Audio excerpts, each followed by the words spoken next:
Okay, this is my evaluation overview video. I'm just gonna go through some of the things that I wrote about in my evaluation. I'm just gonna go into more depth about it. Okay, I'm gonna start with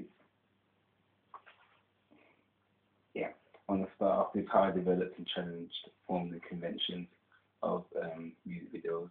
Basically, the genre of music that I chose was bassline, which is a lesser known and less mainstream music form of dance music, which evolved from other forms such as drum and bass and old school garage. Um, Basically, what I tried to do was I tried to incorporate mainly R&B elements into my music video.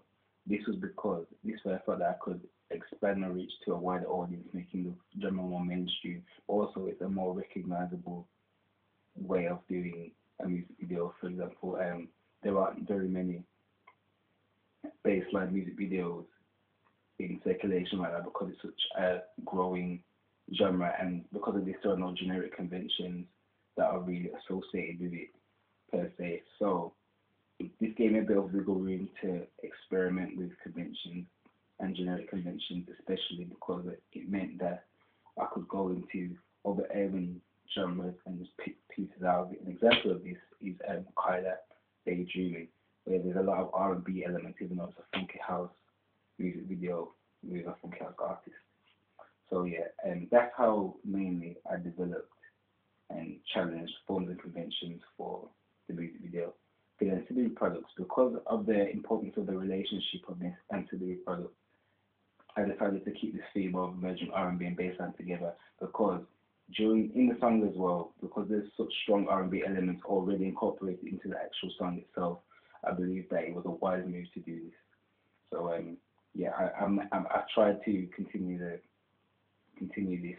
throughout the rest of the product. So what I did was, especially with the um, CD cover, I tried to mix, instead of just drawing from other inspiration, I tried to mix dance music specifically and R&B music and merge them together for their convention. Because the conventions of a CD cover for uh, R&B artist, especially a female artist, will be a dominant image of the artist in a position that's quite feminine and quite feminine clothing with the name of the artist. If it's the debut album of the artist, which this product is, then the name of the album would most likely be the name of the artist to mainly introduce her to the audience and also to create a sense of connection between the audience and the artist.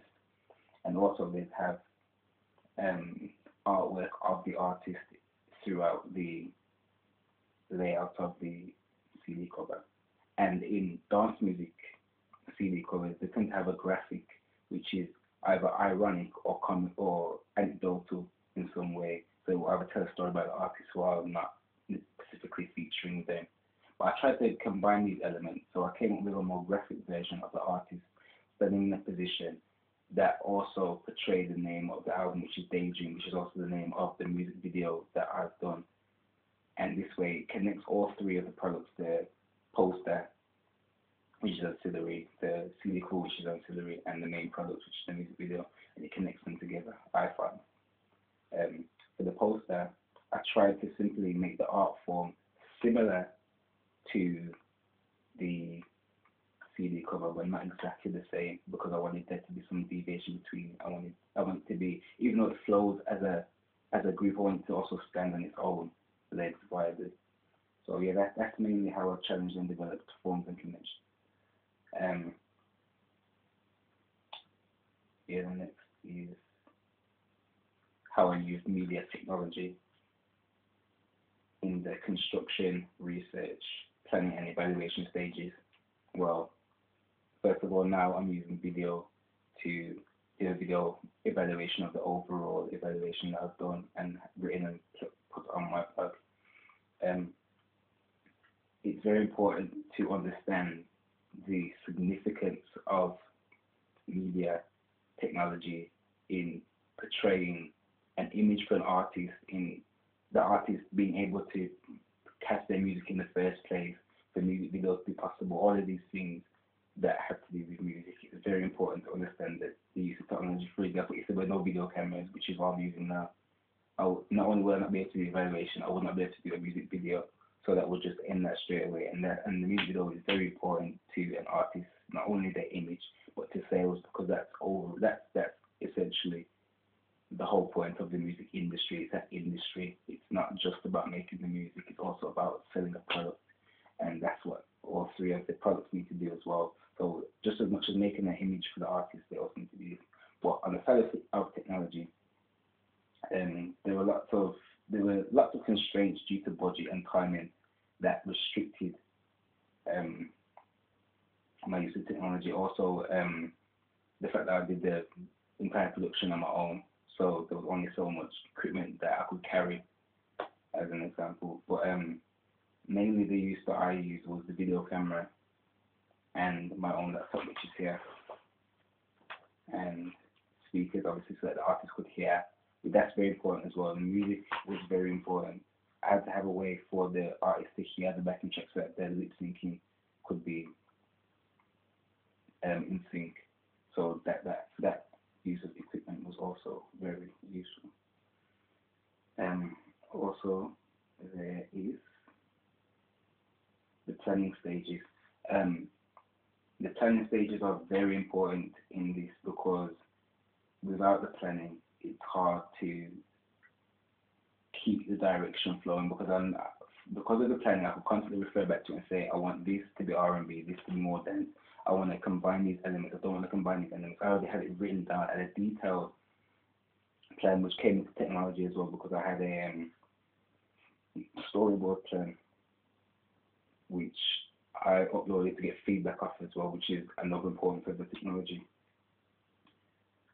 Because if I didn't have the technology, then it would be harder to gain feedback, because I also gain feedback from Facebook and from other social networking sites, which helped with feedback a lot. Yeah. I think, and in conclusion, I'd just like to say, obviously, the importance of using technology, also creating an image for the artist, that was very important in my evaluation and throughout the entire product project, using the two ancillary products and the main product. And also, finally, institution. How I would have done things differently if I was a part of an institution. Well, I tried to follow guidelines that institution, or that I feel institution would follow. So I've researched process before planning, and then detailed planning, which showed time and restrictions, how long the music video should be, what restraints there are to do with the target audience. Like, there's only so much I can do to appeal to a target audience, and then I'm going over what I need to do and things like that. So yeah. So in conclusion, I found, especially from my audience feedback as well, that my product was very successful, and that they weren't confused by the combination of the two genres that I tried to use. So that was good, and overall the product was successful. Thank you.